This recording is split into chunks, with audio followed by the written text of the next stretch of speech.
درود بر شما همیهنان گرامی. امیدوارم که مثل همیشه حالتون بهتر از من باشه.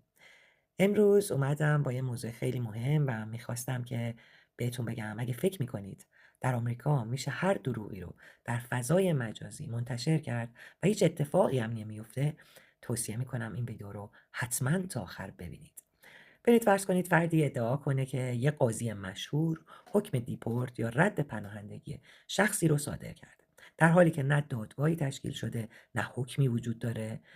بعد همین فرد بدون هیچ مدرکی همون شخص رو به عضویت در یک سازمان تروریستی، ازدواج سوری، فحشا و ده‌ها اتهام دیگه متهم کنه و در نهایت این ادعاها رو بارها در شبکه‌های اجتماعی و مقابل میلیون‌ها نفر منتشر کنه.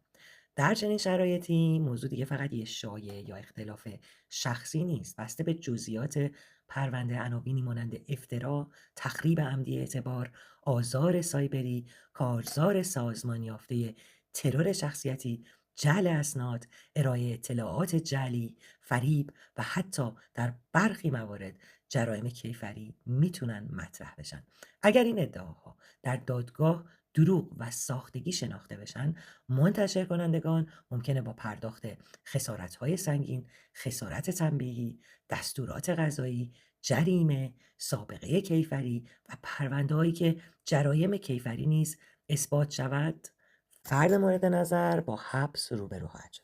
به همین دلیل در آمریکا آزادی بیان به معنای آزادی برای جعل واقعیت یا نابود کردن اعتبار دیگران با دروغ و مدرک ساختگی نیست. در پایان فقط یه توصیه دارم: هر ادعایی رو که صرفاً به خاطر اینکه با اعتماد به نفس، احساسات یا ظاهری قانع کننده بیان میشه، حقیقت ندونید دوستان. همیشه از خودتون بپرسید مدرک کجاست؟ سند رسمی چیه؟ آیا این ادعا از یک منبع معتبر قابل تاییده؟